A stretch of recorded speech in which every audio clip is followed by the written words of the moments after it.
In this video, I hiked to the top of Seceda, one of the most iconic peaks in the Dolomites. It's famous for its grassy meadows and stunning views, as well as numerous hiking trails. But what's it really like to visit? How do you get there, and is it worth the cost and effort? Come with me as I find out. Before we start though, how do you pronounce it? I have to apologise, as in some of the clips I call it Seceda, which is wrong. After I got back to the hotel I was staying at, the owner told me the correct way. It's actually called Seceda, as in say cheese. That's how I remember it. Anyway, I hope you enjoy the video and find it useful. So today the plan is to head up to Seceda. I'm going to take the cable car from the Col Raiser station, which is just behind me. There's a couple of ways you can get up there as well. So you can get the cable car from Terrace, which takes you right to the ridge. The route I'm taking involves a bit of a hike once you get to the top of this cable car. Or you can even hike all the way up from here. So I think that's about a 6-hour hike, which I'm not going to do today. But we're going to see what it's like, see what the views are like, and hopefully get some good photos. So see you in a bit. So just heading up in the cable car, and as you can see, the views are pretty stunning even from down here. It was €20 for a single ticket and 30 for a return trip. So the plan for today is to get to the top, hike to the ridge, and then take the cable car back down to Terrace. So it'll be a different cable car, hence just getting a one-way ticket. So it's about an hour's hike, I think, and it looks like the scenery is pretty spectacular, so looking forward to exploring it. So I've just come out of the cable car and headed up the steps, and you walk through a terrace of this rather lovely looking bar restaurant behind me. Looks like a really nice place to stop to grab a bite to eat. And you walk through a terrace, and then you're greeted with these just stunning views. I mean, look at that, it's absolutely incredible, and I haven't even started the hike yet. So there's a little signpost here, and the directions are to Seceda, which it's saying is about an hour and 50 minutes. So we're going to crack on and see what it's like.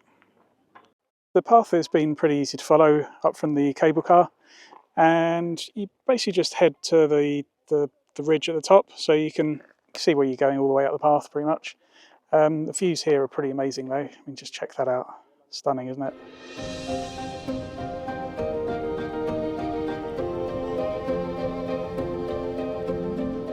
There's several routes on the way up, and the one I'm on now is heading towards the Triler Hut, so it's just to the right of the chairlift, and the views up here are just as amazing as down below.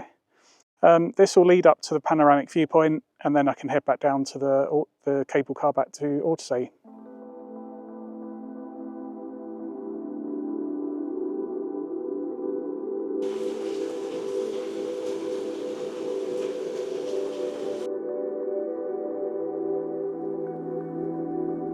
Well, I have to say the path is pretty steep at times, but check out the views.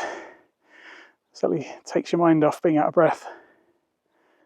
I just finished climbing up this rather steep bit of path here and come to a crossroads. So there's a helpful signpost here, and going to take the right fork, which should take about 10 minutes to get to the Triler Hut. So going to head that way and getting closer to the ridgeline. So it shouldn't be too far to get there now. I've just stopped for lunch at the Daniel Hut, which is just behind me now, and heading down the path. And this leads up to the viewpoint, the panoramic viewpoint. So I'm going to take the path off to the left here. It looks like a fairly steep climb, so we're going to crack on with that and see how it looks. So after a rather steep climb up from the Daniel Hut, we're now at Triler, which is another bar restaurant. Looks very nice. And going to follow up the pathway, which should lead all the way to the top. We've got some sheep and some llamas and cows here as well.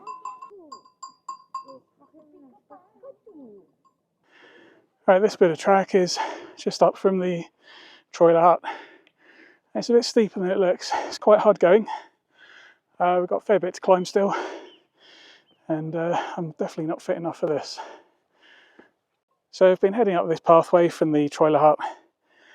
It's kind of single file. It's pretty steep, but otherwise it's not too bad. But the views from behind as you're walking up are pretty amazing. So it's always a good excuse to stop to catch your breath and take in the views. So I just got to the top of the steep bit, and we've got this little signpost here. So we're going to head to the left towards Seceda, climb over this little electric fence, try not to get electrocuted, and then head on up this pathway here. So we're getting there, nearly at the top, and hopefully not too much longer.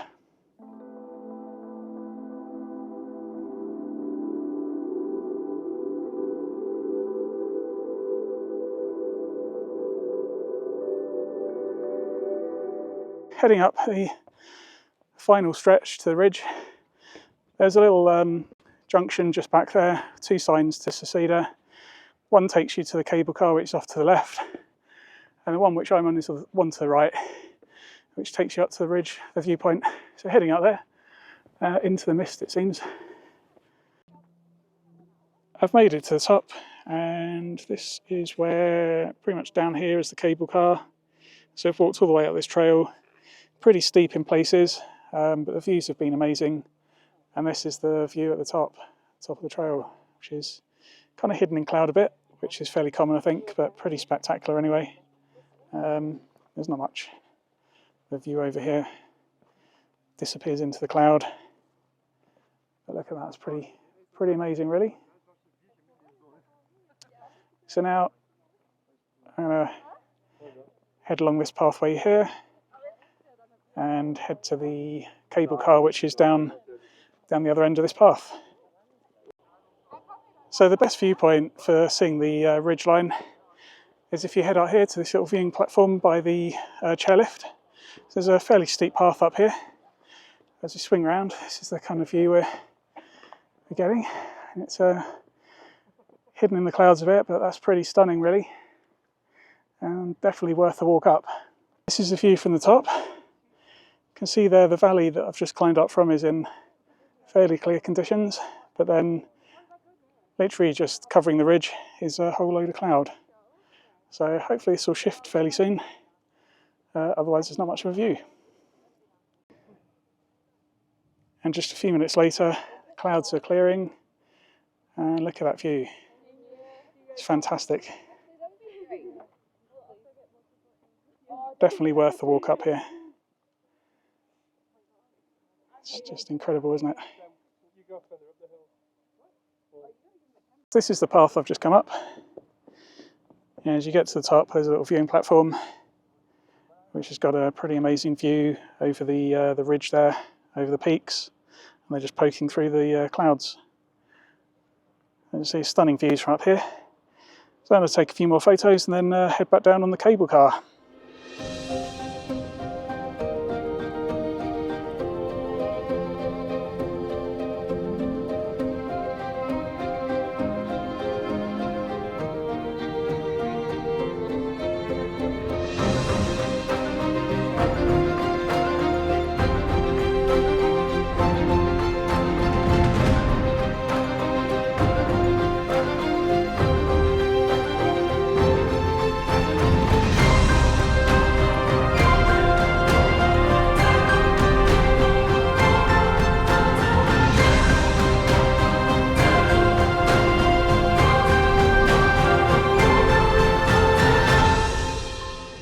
This is the final bit of the trek, heading down to the cable car station, which you can just about see in the distance there. It's hidden by the mist a bit. The clouds have rolled in, which has actually given some really nice atmospheric images, and I hope you enjoy them. So I'm going to get the cable car down into Watersay and get the bus back to Santa Cristina and rest my weary legs a bit. The ride back down to Watersay is done in 2 parts. There's a large cable car at the top, and then you swap to a smaller cable car for the second half. Just keep an eye on the time, because they do stop running relatively early, and it's a long walk back down if you miss it. So I'm back down now in Watersay. I've got the cable car down. It was €33 for one way, which is quite a lot, but it's a lot of walking that it cuts out. I'm going to jump on the bus now to Santa Cristina. We'll get a bus ticket free with the hotel, so that won't cost anything. Pretty regular service. And that's it for the day. It's been a really good day. Lots of walking, hiking, some really nice photos, fantastic views, and I hope you enjoy the video. If you do, please hit the like button, and I'd be really appreciative if you subscribe as well. Thanks for watching.